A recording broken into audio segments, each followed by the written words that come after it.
Talking to oneself is a habit everyone indulges in. We could no more stop talking to ourselves than we could stop eating and drinking.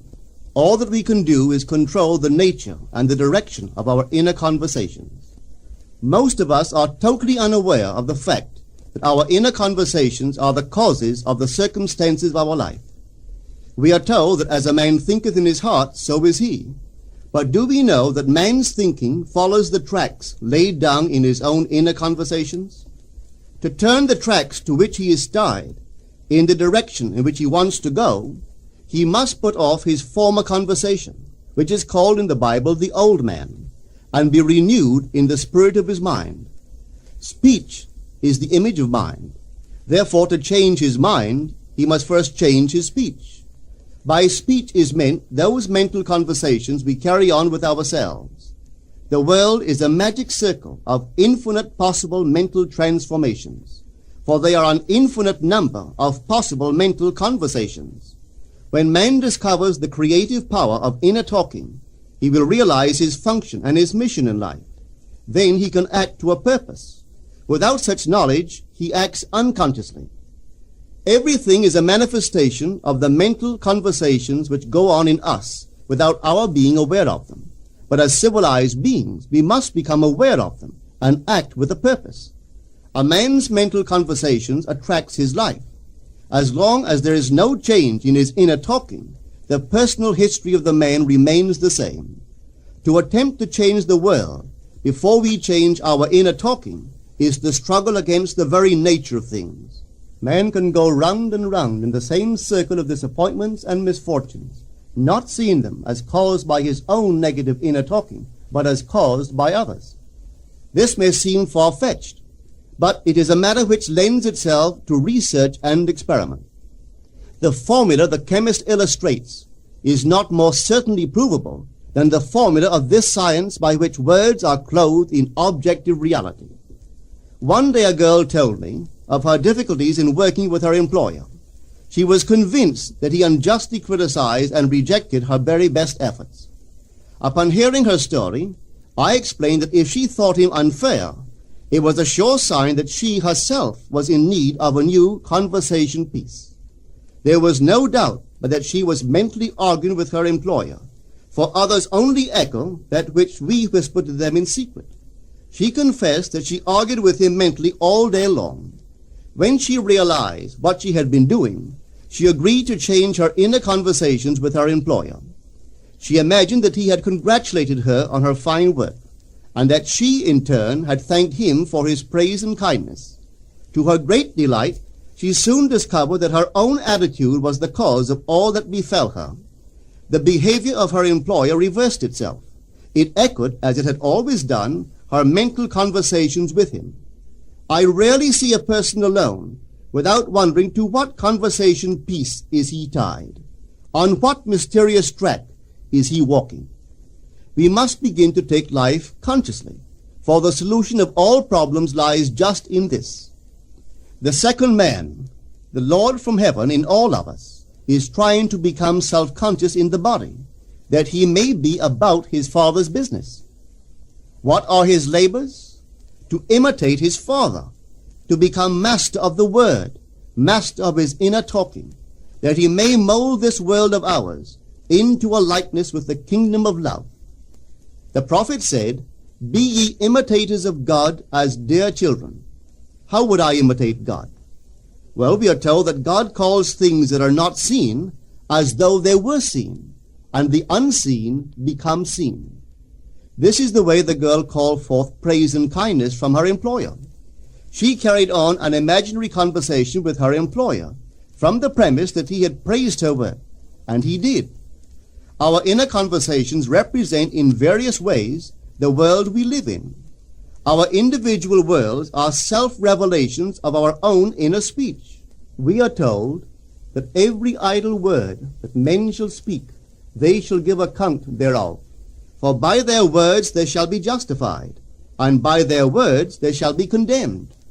We abandon ourselves to negative inner talking, yet expect to retain command of life. Our present mental conversations do not recede into the past as man believes, They advanced into the future to confront us as wasted or invested words. My word, said the prophet, shall not return unto me void, but it shall accomplish that which I please, and it shall prosper in all the things whereto I sent it. How would I send my word to help a friend? I would imagine that I am hearing his voice, that he is physically present, that my hand is on him. I would then congratulate him on his good fortune, tell him that I have never seen him look better. I would listen as though I heard him. I would imagine that he is telling me he has never felt better, he has never been happier. And I would know that in this loving, knowing communion with another, a communion populous with loving thoughts and feelings, that my word was sent, and it shall not return unto me void, but it shall prosper in the thing whereto I sent it. Now is the accepted time. Now is the day of salvation. It is only what is done now that counts, even though its effects may not be visible until tomorrow. We call not aloud, but by an inner effort of intense attention. To listen attentively, as though you heard, is to create. The events and relationships of life are your word made visible. Most of us rob others of their willingness and their ability to be kind and generous by our fixed attitudes towards them. Our attitudes unfold within us in the form of mental conversations. Inner talking from premises of fulfilled desire is the way to consciously create circumstances. Our inner conversations are perpetually outpictured all around us in happenings. Therefore, what we desire to see and hear without, we must see and hear within, for the whole manifested world goes to show us what use we have made of the word.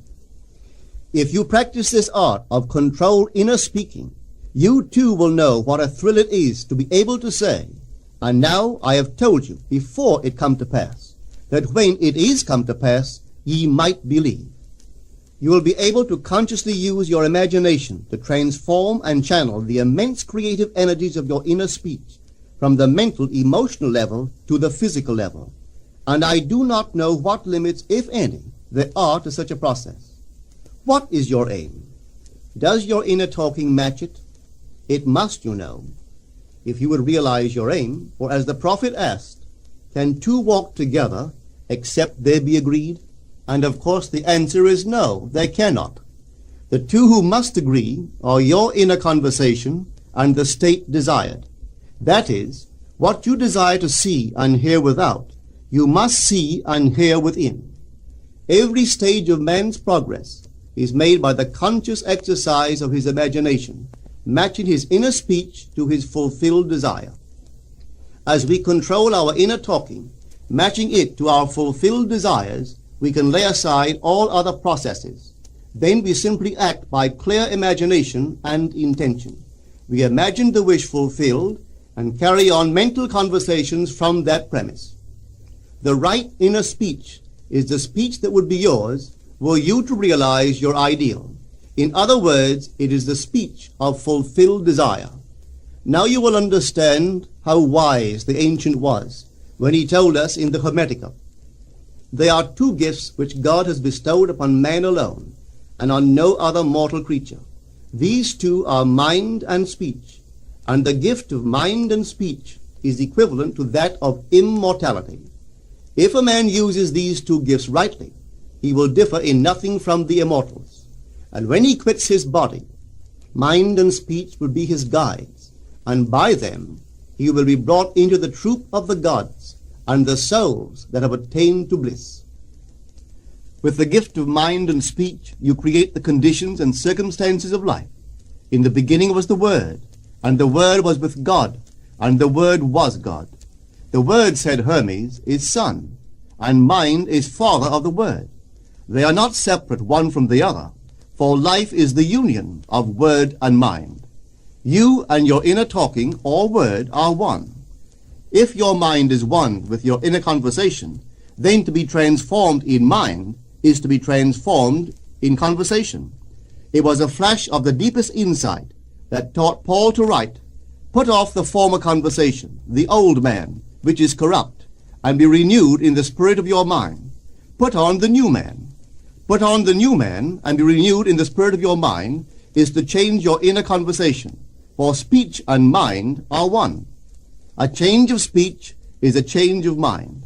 The prophet Samuel said, "The Lord spake by me, and his word was in my tongue." If the Lord's word was in the prophet's tongue, then the Lord's mouth that uttered the word must be the prophet's mind. For inner conversations originate in the mind and produce little tiny speech movements in the tongue. The prophet is telling us that the mouth of God is the mind of man, that our inner conversations are the word of God, creating life about us as we create it within ourselves. In the Bible you are told that the word is very near to you, in your mouth and in your heart, that you may do it. See, I have set before you this day life and good, death and evil, blessings and cursings. Choose life. The conditions and circumstances of life are not created by some power external to yourself. They are the conditions which result from the exercise of your freedom of choice, your freedom to choose the ideas to which you will respond. Now is the accepted time. This is the day of salvation. Whatsoever things are of good report, think on these things. For your future will be formed by the word of God, which is your present inner talking. You create your future by your inner conversations. The worlds were framed by the word of God, that is, your inner talking. See yonder fields? The sesamum was sesamum, the corn was corn, the silence and the darkness knew. So is a man's fate born. For ends run true to origins. If you would reap success, you must plant success. The idea in your mind which starts the whole process going is the idea which you accept as true. This is a very important point to grasp, for truth depends upon the intensity of imagination, not upon facts. When the girl imagined that her employer was unfair, his behavior confirmed her imagination. When she changed her assumption of him, his behavior reflected the change, proving that an assumption, though false, if persisted in, will harden into fact. The mind always behaves according to the assumption with which it starts. Therefore, to experience success, we must assume that we are successful. We must live wholly on the level of the imagination itself, and it must be consciously and deliberately undertaken. It does not matter if, at the present moment, external facts deny the truth of your assumption. If you persist in your assumption, it will become a fact. Signs follow, they do not precede. To assume a new concept of yourself is to that extent to change your inner talking or word of God, and is therefore putting on the new man. Our inner talking, though unheard by others, is more productive of future conditions than all the audible promises and threats of men. Your ideal is waiting to be incarnated, but unless you yourself offer it human parentage, it is incapable of birth. You must define the person you wish to be, and then assume the feeling of your wish fulfilled, in faith that that assumption will find expression through you. The true test of religion is in its use, but men have made it a thing to defend. It is to you that the words are spoken. Blessed is she that believed, for there shall be an accomplishment of those things which are spoken unto her from the Lord. Test it, try it.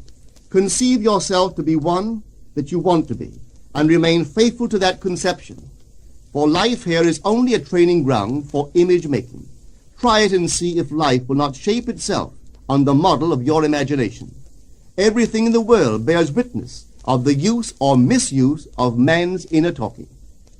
Negative inner talking, particularly evil and envious inner talking, are the breeding ground of the future battlefields and penitentiaries of the world. Through habit, man has developed a secret affection for these negative inner conversations. Through them he justifies failure, criticizes his neighbors, gloats over the distress of others, and in general pours out his venom on all. Such misuse of the word perpetuates the violence of the world. The transformation of self requires that we meditate on a given phrase, a phrase which implies that our ideal is realized, and inwardly affirm it over and over and over again until we are inwardly affected by its implication, until we are possessed by it. Hold fast to your noble inner convictions or conversations. Nothing can take them from you but yourself. Nothing can stop them from becoming objective facts. All things are generated out of your imagination by the Word of God, which is your own inner conversation. And every imagination reaps its own words, which it has inwardly spoken. The great secret of success is a controlled inner conversation from premises of fulfilled desire. The only price you pay for success is the giving up of your former conversation, which belongs to the old man, the unsuccessful man. The time is ripe for many of us to take conscious charge in creating heaven on earth. To consciously and voluntarily use our imagination to inwardly hear and say only that which is in harmony with our ideal is actively bringing heaven to earth. Every time we exercise our imagination lovingly on behalf of another, we are literally mediating God to that one. Always use your imagination masterfully, as a participant, not an onlooker. In using your imagination to transform energy from the mental, emotional level to the physical level, extend your senses. Look and imagine that you are seeing what you want to see, that you are hearing what you want to hear, and touching what you want to touch. Become intensely aware of doing so. Give your imaginary state all the tones and feeling of reality. Keep on doing so until you arouse within yourself the mood of accomplishment and the feeling of relief. This is the active, voluntary use of the imagination, as distinguished from the passive, involuntary acceptance of appearances. It is by this active, voluntary use of the imagination that the second man, the Lord from heaven, is awakened in man. Men call imagination a plaything, the dream faculty, but actually it is the very gateway of reality. Imagination is the way to the state desired. It is the truth of the state desired, and the life of that state desired.